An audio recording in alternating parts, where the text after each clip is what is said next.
Vale. Cuando hablamos del modernismo, tenemos que tener en cuenta que es el primer movimiento literario que se da en la literatura en castellano, en el que no es España que exporta el movimiento literario a Hispanoamérica, sino que es al revés. El máximo representante del modernismo va a ser un nicaragüense que adoptó el seudónimo de Rubén Darío, porque no se llamaba así, y que por cierto estuvo viviendo una temporada en Mallorca.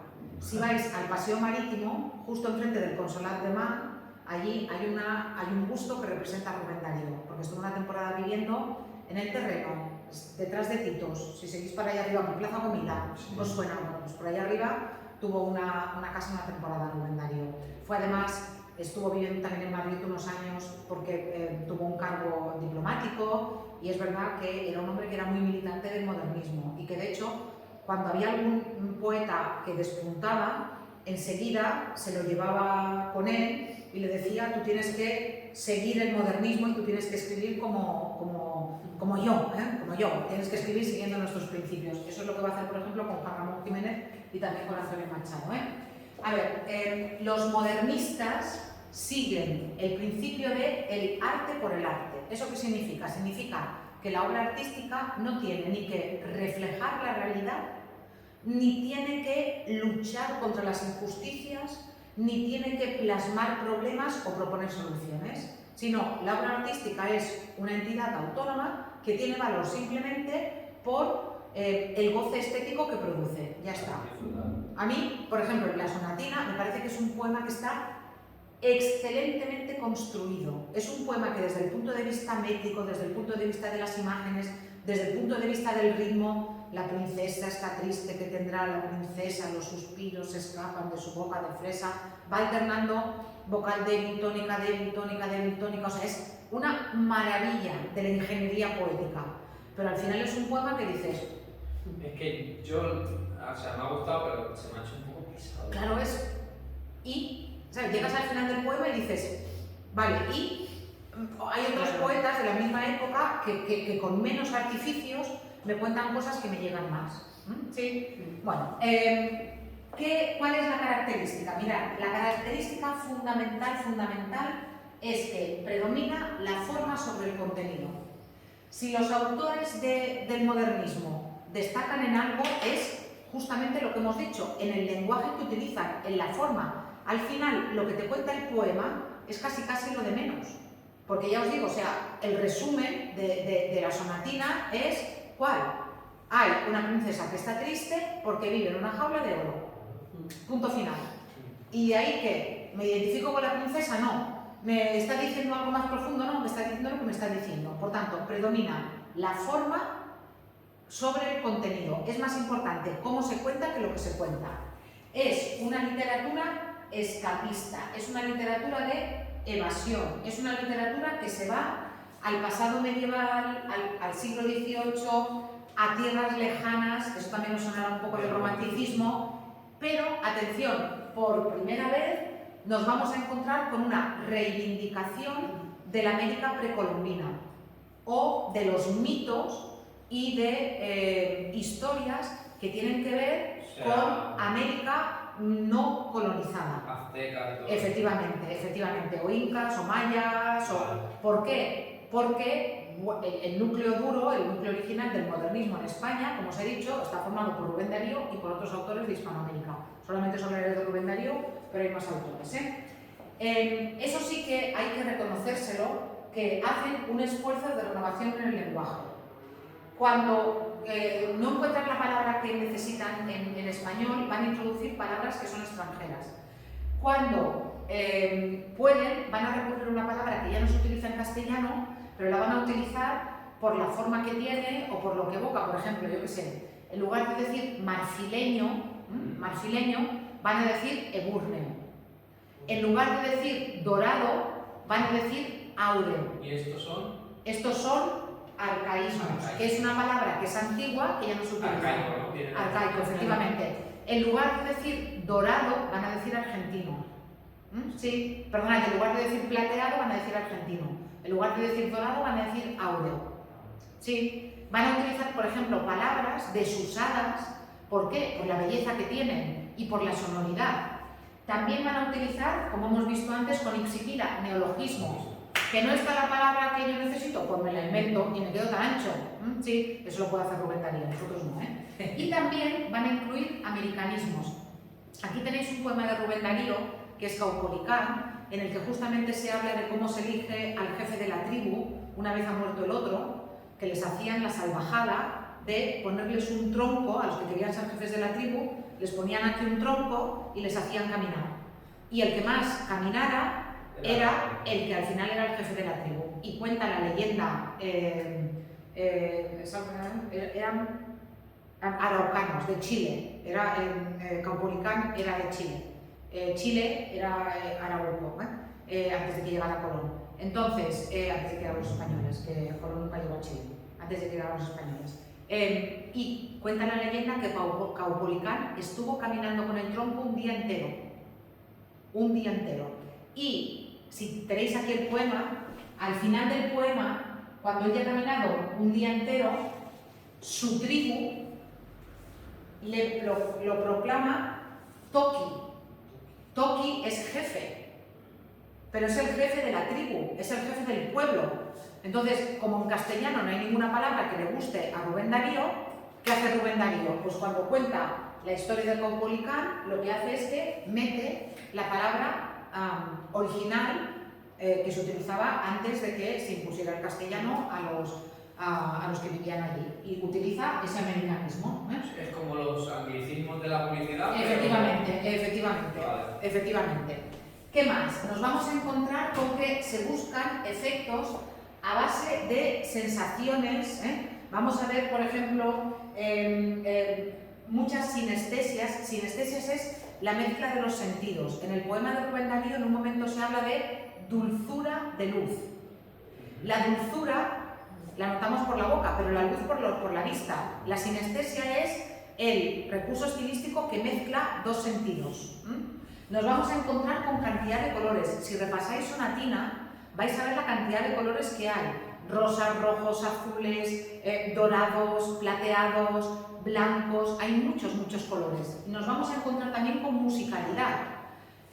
Con muchos recursos. Por ejemplo, el mismo Rubén Darío es un maestro en el uso de recursos como la aliteración.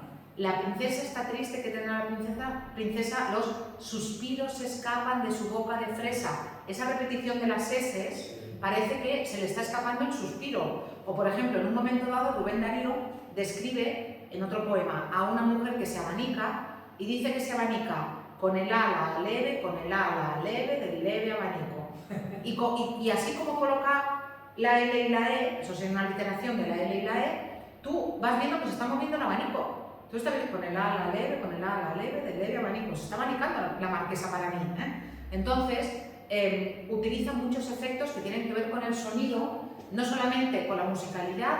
Está mudo el teclado de su clave sonoro. Un clave es un clavecino clavicémbalo, que es el antecedente del piano. Antes de que existiera el piano, lo que se tocaba en el siglo XVIII, Mozart no tocaba el piano, Mozart tocaba el clavecino clavicémbalo, que es el clave. Está mudo el teclado de su clave sonoro. Y en un vaso olvidada se desmaya una flor.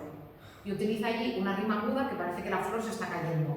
¿Vale? Todos esos efectos los consiguen mediante ¿qué? Mediante muchos recursos estilísticos. O sea, que musicalidad no significa que rime.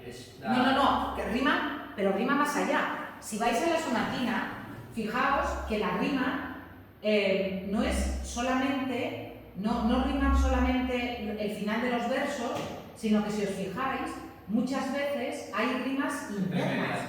Hay rimas, mirad aquí. La princesa no ríe, la princesa no siente, la princesa persigue por el cielo de oriente. No sé si aquí os fijáis, pero aquí es como si al cortar el verso tuvierais 4 rimas. Ie, ie, ie, ie.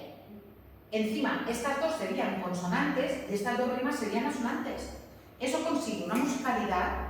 Tú cuando lees el poema a lo mejor no eres consciente, pero la princesa no ríe, la princesa no siente, la princesa persigue por el cielo de oriente, la libélula vaga de una vaga ilusión. Y luego encima terminas el verso en palabra aguda y parece que lo terminas doblemente. Un genio, o sea, de verdad. para versificar. Y luego, si os fijáis en cómo coloca las sílabas agudas y las tónicas, era el mejor Rubén Darío. Es una lástima que no utilizara eso para hacer cosas un poco más profundas, no sé. Pero bueno, ya le fue bien a él también, así, En cuanto a los versos, van a crear nuevas formas. Por ejemplo, van a utilizar el verso libre a veces, van a utilizar el poema en prosa, pero van a ser libres en la métrica, van a inventarse estrofas. Eso sí, lo que les gusta son los versos largos. ¿Por qué? Porque en un verso largo pueden decir más cosas. Y van a recuperar un verso que habíamos visto en la literatura medieval, que es el verso alejandrino. Van a utilizar muchísimos versos de 14 sílabas. Muchos versos de 14 sílabas. Que venía de un libro, ¿no? El alejandrino, de un cura o algo así.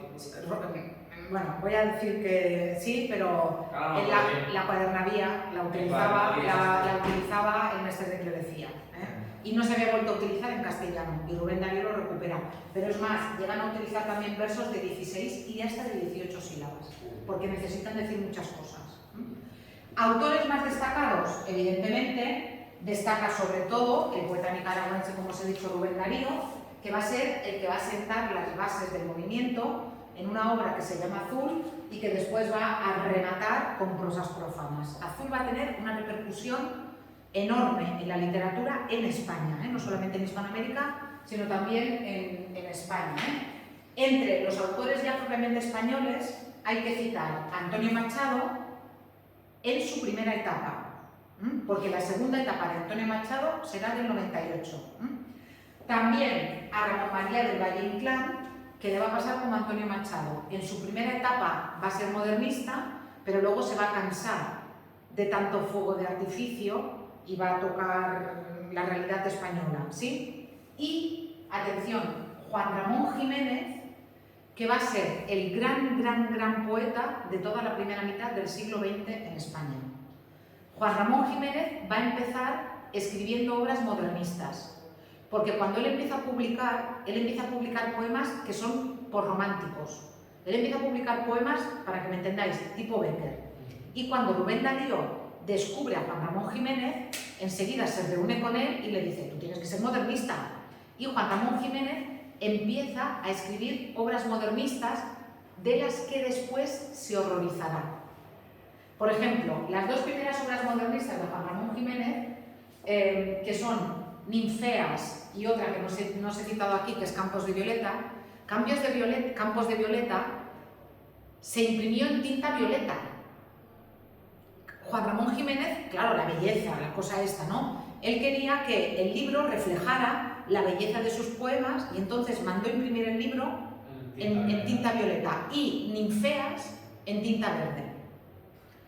Claro, cuando después la poesía de Juan Ramón Jiménez fue evolucionando y se acabó convirtiendo en un poeta que será el maestro de la generación del 27, él va a evolucionar, no va a ser nunca 98ista, pero sí que va a ser un poeta absolutamente crucial en la literatura de la primera mitad del siglo XX en España. Se va a horrorizar tanto de lo que había escrito al principio que él iba a librerías a comprar ejemplares de Ninfeas y Almas de Violeta solamente para quemarlos.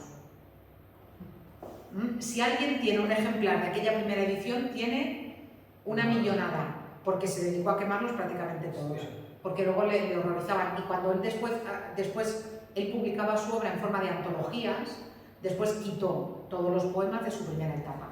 Aún así, y luego este es el que os he dicho, le dieron el Premio Nobel de Literatura en el año 56, como representante de la mejor poesía del siglo XX en España. Aún así, de esa primera etapa, de esa primera etapa modernista, a mí tiene algunos poemas que a mí me gustan especialmente. A mí, por ejemplo, me encanta este poema que tenéis aquí, que se llama El viaje definitivo, y que dice, mirad: y yo me iré, y se quedarán los pájaros cantando, y se quedará mi huerto con su verde árbol y con su pozo blanco. Todas las tardes el cielo será azul y plácido, y tocarán, como esta tarde están tocando las campanas del campanario. Se morirán aquellos que me amaron, y el pueblo se hará nuevo cada año, y en el rincón aquel de mi huerto florido y encalado, mi espíritu errará nostálgico. Y yo me iré, y estaré solo, sin hogar, sin árbol verde, sin pozo blanco, sin cielo azul y plácido, y se quedarán los pájaros cantando. A mí, por ejemplo, este poema me encanta, me encanta. Qué bonito. Y es un poema sentimental, y es un poema... A ver, es un poema un poco egoísta, ¿eh? Porque, ¿qué es el viaje definitivo? Que va a morir. Que va a morir. Y a él que le da rabia.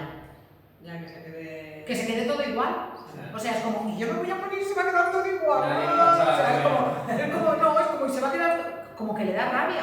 Como que le da rabia que, en el fondo, que otros puedan disfrutar de aquello de lo que él no va a poder disfrutar. Esto es un poema de juventud. De todas maneras, Juan Ramón Jiménez tuvo muchos problemas mentales, tuvo problemas de depresión toda su vida y estuvo incluso de muy joven ingresado en un psiquiátrico, porque tuvo muchos problemas de depresión que arrasó toda su vida. Pero ya os digo, y aquí es un poema joven, aquí habla de su muerte, pero es un poema joven, de juventud me refiero. Pero si os fijáis, es un poema que está tan bien construido. Él, si lo veis, él va dejando elementos, los pájaros, el árbol, las tardes, el pueblo, y luego al final, ¿veis que lo recoge todo? Esta forma de construcción de un poema se llama diseminación y recolección. Y luego, no sé si os fijáis, pero parece que el poema no rima y tiene rima sonante en todos los versos. Todos los versos riman au, au, au, au, au, au. Y me diréis, y Plácido, vale, cuando un verso acaba en palabra esdrújula, la vocal postónica de la palabra esdrújula a efectos métricos no cuenta. Y cuando es un diptongo, la vocal débil tampoco cuenta. Entonces, si hicierais el esquema métrico, veríais que todo es au, au, au, au, au, au, au, au, au. Parece que no tiene rima, pero resulta que el poema tiene una rima magnífica, pero muy suave. Es un poco la rima de Bécquer también. Esas rimas de Bécquer que tú dices, uy, rima, pero ¿dónde rima exactamente? Ahora, eso sí, es un poema modernista. El uso de los colores, de la sonoridad, de los recursos estilísticos. Es un poema modernista. No tan extremo como los de Rubén Darío, pero es un poema modernista. ¿Y quién ve la falta de ortografía? Bueno, hay una falta de ortografía de esas que tendrían que hacer que se nos cayeran los ojos. La que tú has dicho que acababa... Hostia. Vale. No, vale, no. Espera, a ver si soy capaz de abrirlo. No funciona esto hoy. Si luego iba bien. Luego iba bien. Porque si la ventana está abierta no va bien. ¿Cómo que si la ventana está abierta no va Sí, bien? con la luz no va bien. Ahora ya sí. Ahora, Pero vale. con la luz no va bien. Vale, aquí tenéis una falta de ortografía. ¿Por qué? Ya os he contado, por las cosas que os he dicho, os podéis imaginar que Juan Ramón Jiménez era una persona muy peculiar. Entonces, él decía, a ver, si en castellano esto es ja, esto es ge, esto es ji, esto es jo y esto es ju, si por ejemplo es jefe y jirafa, ¿por qué en castellano hay algunas palabras que se escriben así y otras que se escriben así cuando suenan igual? Y entonces él luchó toda su vida para que en sus escritos, si sonaba J, se escribiera J.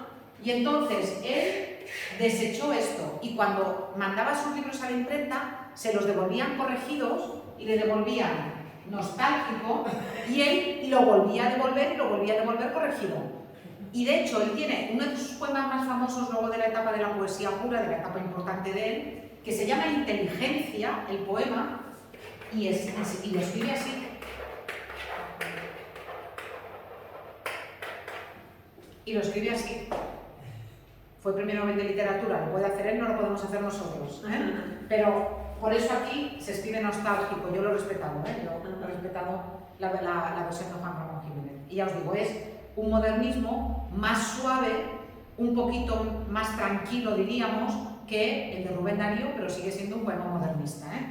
Con todo, ya os he dicho que no es lo mejor de la producción de Juan Ramón Jiménez. Lo mejor de la producción de Juan Ramón Jiménez es lo de la segunda etapa, cuando se convirtió en el modelo y maestro de la generación del 27. Bueno, de Rubén Darío aquí también tenéis un par de textos. Ya os he dicho que, aparte de la sonatina, os había puesto dos textos más. Aquí tenéis Caupolicán, que es este de temas americanos, de la historia de este. Existió Caupolicán, por cierto. Luego los españoles lo cogieron y lo empalaron, lo mataron y lo empalaron. como además a Caupolicán, como era líder de su pueblo, cuando llegaron allí los colonizadores españoles y vieron que la gente lo seguía y que él no se dejaba dominar, lo apresaron y lo mataron empalándolo. O sea que no tuvo una muerte nada dulce. Sí. Pero también el mismo Rubén Darío, cuando ve en realidad la que está cayendo en el mundo, va a tener como un cambio de dirección. Y en su obra Cantos de vida y esperanza va a tratar temas más existenciales. Si leéis este poema, habla justamente de eso, de lo que significa vivir y de la única certeza que tenemos que es la muerte y de que al final nos esforzamos y, fijaos, dichoso el árbol, feliz, el árbol que es apenas sensitivo y más la piedra dura porque esa ya no siente. Pues no hay dolor más grande que el dolor de ser vivo, de estar vivo, ni mayor pesadumbre que la vida consciente. Es decir, qué felices son el árbol y la piedra que no sienten nada, porque lo peor es ser consciente de lo que significa la vida y evidentemente ser consciente de el espanto seguro de estar mañana muerto. Claro, este poema parece mentira, pero es del mismo autor que Sonatina. Pero Ahí es, se nota que va haciendo el cambio, ¿no? efectivamente, nunca fue un 98ista él, pero a medida que se fue haciendo mayor, digamos que fue abandonando esas veleidades juveniles, hombre, y en un momento dado es consciente de que, en fin, de que tiene que cambiar, que tiene que escribir. Como que otras pasa cosas. la edad del pavo. ¿no? Efectivamente, lo que pasa es que ha leído un par de décadas la edad del pavo, ¿eh? Sí.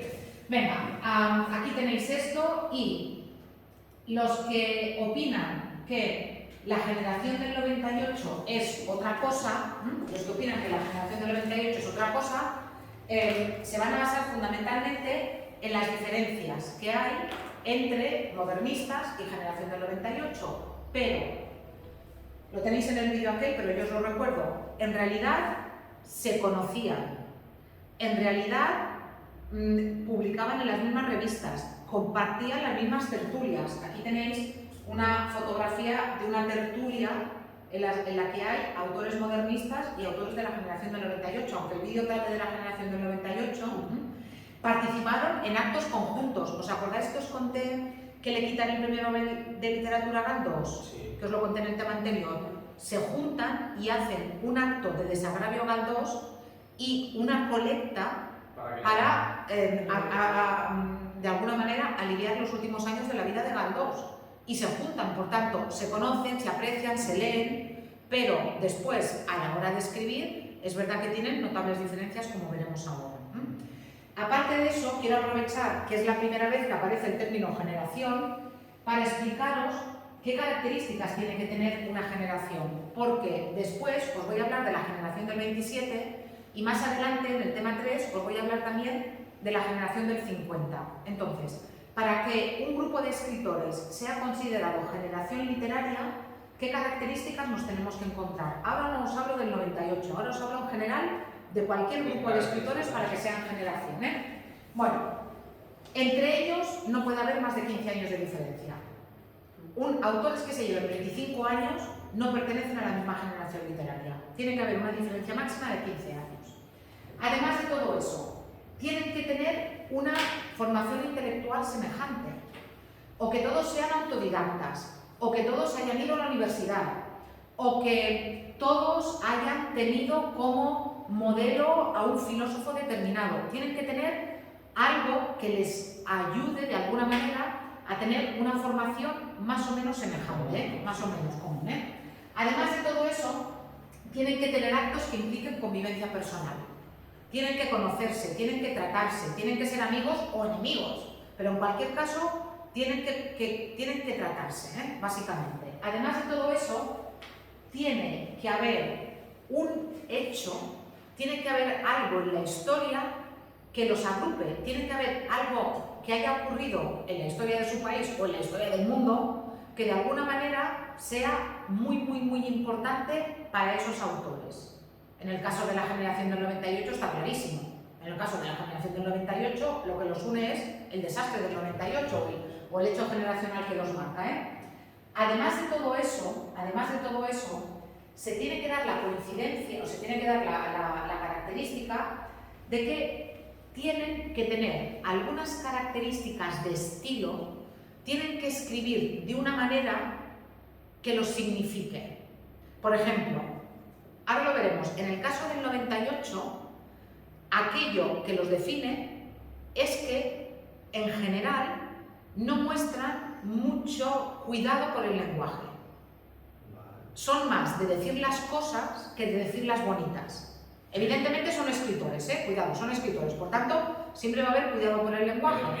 Eso Efectivamente, pero no, de hecho los autores del 98, también lo veréis, van a preferir siempre la prosa en lugar de la poesía, con una excepción muy notable, van a preferir la prosa. Y además de todo eso, tienen que oponerse a la generación anterior, tienen que considerar que los autores de la generación anterior, en el caso de la generación del 98, los anteriores son los del realismo, tienen que considerar que eso ya está acabado y que el mundo necesita una nueva forma de escribir. Eso lo veremos también en el 27 y lo veremos, como os he dicho después, en la generación del 50. En el caso de la generación del 98, ¿se cumple esto? Más o menos. Bueno, no os lo he dicho, pero también los autores de las generaciones literarias normalmente reconocen a alguien como maestro. O sea, como el portavoz, ¿no? No necesariamente tiene que pertenecer al grupo, pero tiene que ser alguien que les haya inspirado, alguien que les sirva de guía, aunque sea un guía que ni siquiera pertenezca a la generación. Los del 27 van a tener como guía a Juan Ramón Jiménez, que es mucho mayor que ellos. En el caso del 98, vale, será, sí, entre el mayor, que es Miguel de Unamuno, y el más joven, que es Antonio Machado, hay justo 15 años de diferencia. Además de todo eso, como característica común, nos encontramos, esto es muy curioso, en el caso del 98, aquí tenéis la lista de los autores más importantes del 98. Los autores más importantes del 98 son Miguel de Unamuno, Pío Baroja, Azorín, Antonio Ruiz, utilizaba el seudónimo de Azorín, Ramón María del Valle Inclán y Antonio Machado. Fijaos qué casualidad, ninguno nace en Castilla. Miguel de Unamuno era vasco, era de Bilbao, Pío Baroja era de Donosti, era de Guipúzcoa, era vasco también, Azorín era de Alicante, Valle Inclán era gallego y Antonio Machado era andaluz, nació en Sevilla, en el palacio de la duquesa de Alba, bueno, del padre de la duquesa de Alba, porque su padre trabajaba allí, era secretario. Ninguno nace en Castilla, pero por diferentes razones vitales, todos acaban viviendo en Castilla. Unamuno en Salamanca, Baroja en Ciudad Real, Antonio Machado en Soria. Todos acaban viviendo en Castilla o en Madrid, entonces Madrid todavía era Castilla, y van a sentir una predilección especial por Castilla, por el paisaje castellano y por la gente castellana. Y todos tienen alguna obra dedicada a Castilla. Todos. Aún naciendo en la periferia, al final se van a sentir atraídos. El gran tema de la generación del 98 es probablemente Castilla. Además de todo esto, presentan un rasgo en su pensamiento y es que aunque hay algunos de derechas, otros de izquierda, otros no se sabe, como rasgo fundamental, ellos piensan que el problema fundamental que provoca el atraso de España es la influencia de la Iglesia Católica. Que la Iglesia Católica influye tanto en la vida de las personas, estamos hablando de España hace más de 100 años, que cuando no llueve, en lugar de dedicarse a buscar pozos o a hacer pantanos para tener agua, lo que hacían era sacar imágenes para pedir que lloviera. Entonces piensan que el atraso de España viene por la influencia que tienen los curas y que tiene la Iglesia en el pueblo español. Entonces, aunque algunos, como por ejemplo Antonio Machado, Unamuno, eran muy creyentes, Unamuno era un hombre muy creyente, pero él no dejaba de ver que muchos de los problemas españoles venían por esa fe ciega y sobre todo por el mal uso que hacía de esa fe la Iglesia Católica. Por eso, como característica, es que eran anticlericales.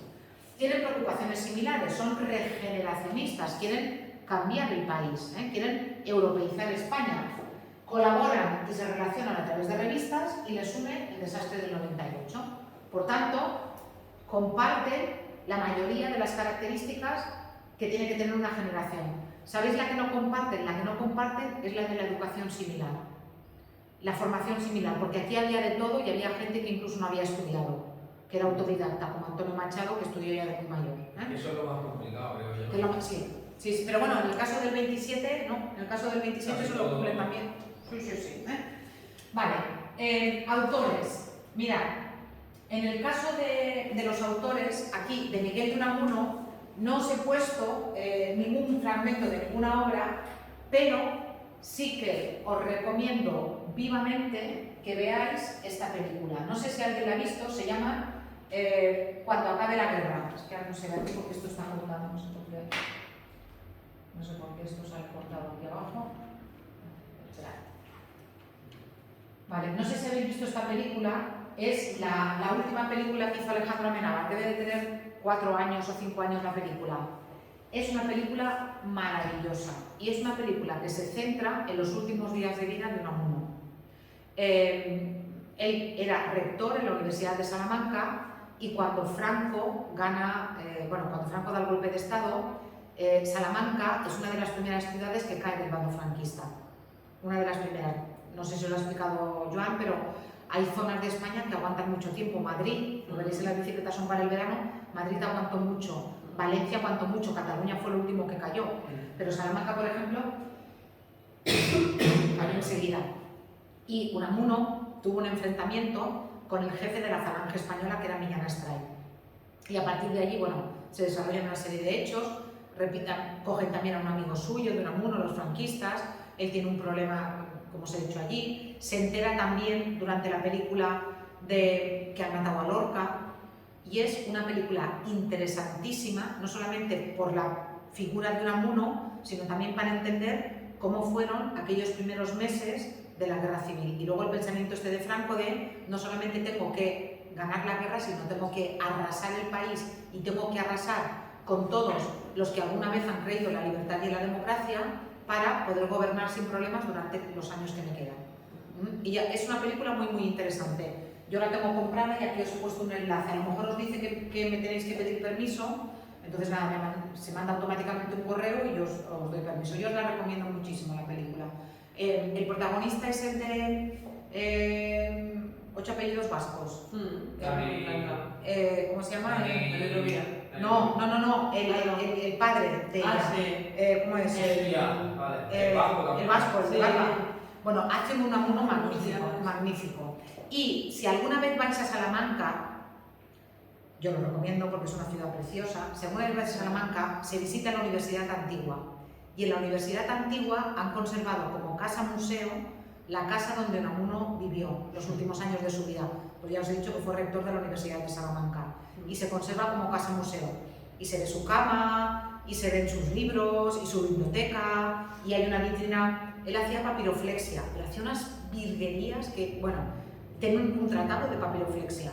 Y, en fin, se ven sus cosas, y ya os digo, y además está en el patio de la Universidad Antigua a la entrada. Es una visita muy, muy recomendable la casa de Unamuno, ¿eh? Y ya os digo, y él es muy curioso porque él no era republicano, él odiaba la República, porque pensaba que era un desastre, que era un descontrol, pero odiaba a Franco. De hecho, él odiaba las dictaduras. Durante la dictadura de Primo de Rivera, a él lo exilian a Fuerteventura. Él estuvo exiliado en Fuerteventura. Fuerteventura, a principios del siglo XX, era como si hoy en día te exilian a Nueva Zelanda. O sea, era un horror. Y Fuerteventura, que es una isla donde no hay nada y donde hay arena y playa y poco más. En fin, ya os digo, y es muy curioso porque él está horrorizado ante la Segunda República, pero está también horrorizado ante Franco. Era un hombre, un libre pensador. Yo os recomiendo mucho que veáis la película, mucho. Después aquí como autor también tenéis a Pío Baroja, y de Pío Baroja os he puesto unos fragmentos de una obra que se llama El árbol de la ciencia, que justamente habla del momento en el que se pierde la guerra contra Estados Unidos y se pierden las últimas colonias. Y veréis que está escrito en prosa y veréis esta especie de descuido en el lenguaje. Con todo, el autor del que yo os quiero hablar, porque de los que os he explicado, en fin, son muy interesantes todos, pero yo creo que el mejor, por muchas cosas, y el más significativo, es Antonio Machado, porque además Antonio Machado en su primera etapa es modernista, pero cuando empieza a tomar conciencia de los problemas del país, se va a pasar al 98ismo y tiene una obra que se llama Campos de Castilla, que sería la excepción, porque sería una obra escrita en verso, es poesía, pero es una obra escrita en verso donde trata las preocupaciones del 98ismo. Luego más adelante publicará, él publicó muy poquito, Antonio Machado fue además una persona que estudió la carrera tarde, él contaba siempre que lo había hecho todo tarde y mal. Resulta que como su padre también era libre pensador, él estudió en una escuela que digamos que no estaba homologada. Después tuvo que hacer unos exámenes para pasar el bachillerato.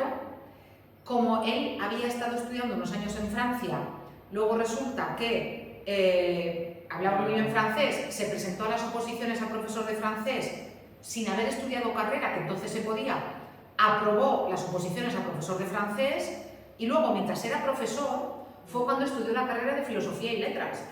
Pero de mayor, o sea, se sacó el bachillerato de mayor, se sacó la carrera de mayor y con casi 40 años, cuando estaba en Soria ya ejerciendo como profesor, se enamora de la hija de los dueños de la pensión en la que él vivía.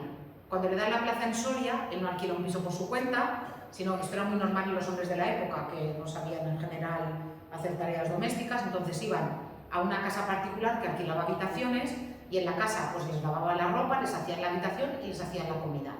Y en la casa donde él está en Soria, los dueños tienen una hija que se llama Leonor y se enamoran perdidamente el uno del otro.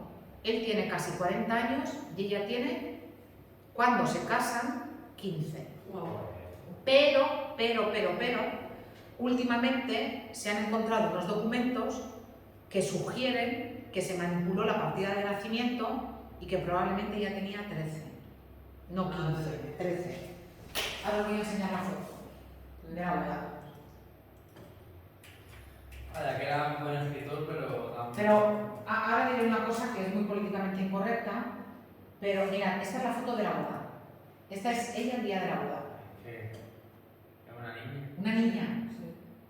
Una niña. Y eso que no ayuda nada. Y eso me lo pongo peinada. Efectivamente, eso que no ayuda nada, la ropa. Porque fijaos qué ropa llevaba, ¿eh? O sea, para la boda, fijaos qué ropa llevaba. Este es Machado y esta es ella, evidentemente. No ayuda nada la ropa, pero cuando se ve aquí, es que era una niña. Es verdad, todo hay que decirlo, que el concepto de, hoy en día digamos que es directamente un pederasta, Claro. pero es verdad que el concepto en aquella época no era el mismo. En aquella época, digamos que una chica cuando ya tenía la regla y había pasado un par de años, se suponía que ya se podía casar. Pero bueno, a mí me sigue pareciendo una barbaridad, ¿eh? Pero él también decía eso de que lo había hecho todo tarde y mal porque se había enamorado tarde y se había casado tarde. El desastre fue que Leonor murió al cabo de muy poco tiempo. Al cabo de 2 años de estar casados, ella enferma muy gravemente de tuberculosis. Rubén Darío, que también había llamado a Antonio Machado al principio a luchar por el modernismo, tenía muy buena relación con Antonio Machado. Rubén Darío le presta dinero para que se la lleve a la mejor clínica que había en Europa para tuberculosos, que estaba en París, pero ella no se recupera. Vuelven a Soria y ella muere al cabo de muy poco tiempo. Él se queda destrozado y luego se va de Soria y no se volvió a casar nunca, ¿eh? O sea, parece ser que fue amor verdadero y también por parte de ella. O sea, parece ser que ella también estaba enamorada de él. Oye, es una barbaridad, ¿eh? Bajo cualquier concepto, pero también es verdad que hay cosas que no se pueden mirar desde la perspectiva de ahora, porque para nosotros ahora es un horror, pero entonces era una situación absolutamente normalizada. Ellos hicieron una boda normal y se querían y en fin. Y Antonio Machado, como os he dicho, él se dedicaba a la enseñanza y sí que fue un poeta tardío y un poeta breve. Escribió 3 libros básicamente de poesía, que son Soledades, que luego amplió como Soledades Galería y otros poemas, que es modernista. Luego escribió Campos de Castilla, que esta es su mejor obra y que es 98ista. Y luego escribió Proverbios y Cantares, donde tiene algunos de los poemas más famosos suyos, que a lo mejor os suena, lo de caminante no hay camino, se hace camino al andar. Al andar se hace camino y al volver la vista atrás se ve la senda que nunca se debe volver a pisar. Caminante no hay camino si no estelas en la mar. ¿Os suena? Esos versos son de Antonio Machado, de su tercera etapa, de la tercera obra, de Proverbios y Cantares. Y allí tiene también un poema que a mí me pone los pelos de punta porque es antes de la Guerra Civil pero él habla de las dos Españas y tiene un poemita muy corto que dice: españolito, que vienes al mundo, te guarde Dios. Una de las dos Españas ha de helarte el corazón. O sea, español que vienes al mundo, que Dios te guarde, porque una de estas dos Españas te va a hacer daño. Y el concepto este de las dos Españas y de que el enfrentamiento entre las dos Españas va a dar en algo absolutamente terrible, él lo ve años antes de la Guerra Civil. Cuando viene la Guerra Civil Española, Antonio Machado sale de España, él está con la República hasta el final. Él está primero en Madrid, cuando cae Madrid se va a Valencia, cuando va a Valencia se va a Cataluña y se lleva con él a su madre, que ya está muy enferma y que tiene Alzheimer. Y cuando llegan a la frontera en Cataluña, van en coche y él lleva una maleta y a su madre. Y les hacen parar en la frontera y caminar los últimos kilómetros a pie. Y él coge a su madre en brazos y deja la maleta, pierde todo, o sea, se llega a Francia y nada, muere al cabo, comparte en un hotel muy modesto una habitación con su madre, unos amigos suyos de Francia les pagan eso, y él muere al cabo de 2 semanas y su madre al cabo de 3 semanas, y sigue enterrado en Francia.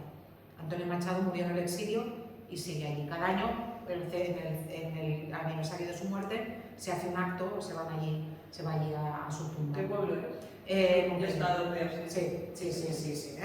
Ya os digo, es una historia tristísima la de Antonio Machado. Y además, en el caso de Antonio Machado, se cumple esto de que la Guerra Civil enfrentó a hermanos contra hermanos. Antonio Machado, además de poesía, también escribió algunas obras de teatro. Y las obras de teatro las escribía a medias con su hermano Manuel. Pero cuando Franco da el golpe de Estado, Manuel se declara franquista y Antonio Machado sigue siendo republicano. Es verdad que ellos no llegaron a luchar porque ya eran mayores, pero se dejaron de hablar. Y luego, después del golpe de Estado de Franco, Manuel Machado escribió poemas en loanza de Franco y Antonio Machado sigue con su madre, están enterrados en Francia. Ya os digo, es una historia muy triste la de Machado. Y aquí no os lo he contado, Campos de Castilla está dividido en 2 partes. Los primeros poemas son En vida de Leonor. Para Antonio Machado siempre Castilla y Soria van a estar ligados a la memoria de Leonor y a la felicidad que él vivió en Soria. Y la segunda parte del libro, Campos de Castilla, son poemas escritos en muerte de Leonor, cuando Leonor ha muerto. Y aquí os he puesto un poema que es el poema que cierra la primera parte del libro. Y el poema dice así. El poema se titula A un olmo seco.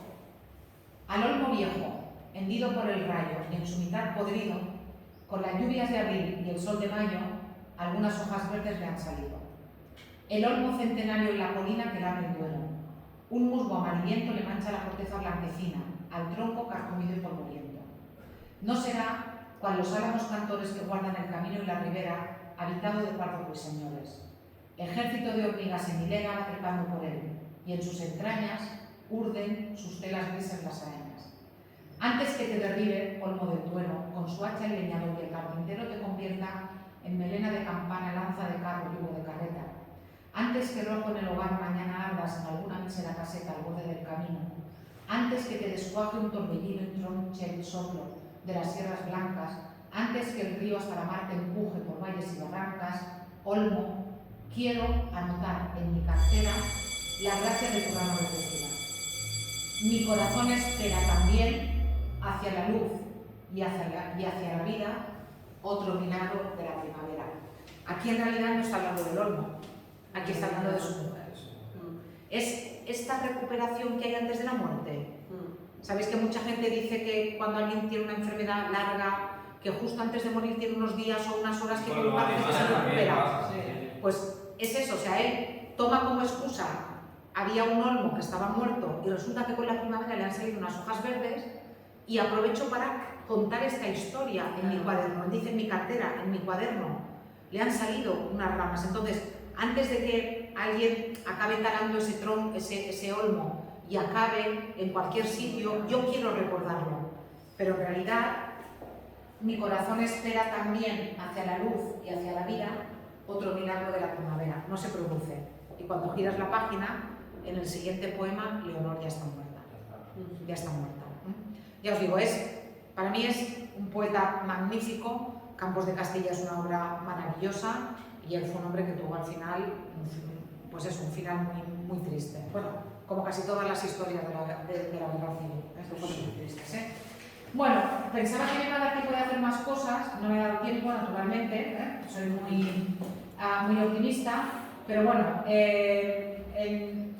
yo no sé si os voy a hacer un vídeo de las vanguardias para que podáis hacer esto, bueno, no sé qué voy a hacer. Bueno, déjame que lo piense. De todas maneras, ya os diré qué es lo que vamos a hacer. Quedaría un movimiento literario. Quedaría las vanguardias y la generación del 27. Pero bueno, lo puedo hacer el próximo día o también os puedo colgar unos vídeos para que los veáis y vayáis haciendo las actividades. Ya os diré cómo voy a El hacer. próximo día ya después de Semana Santa. Sí.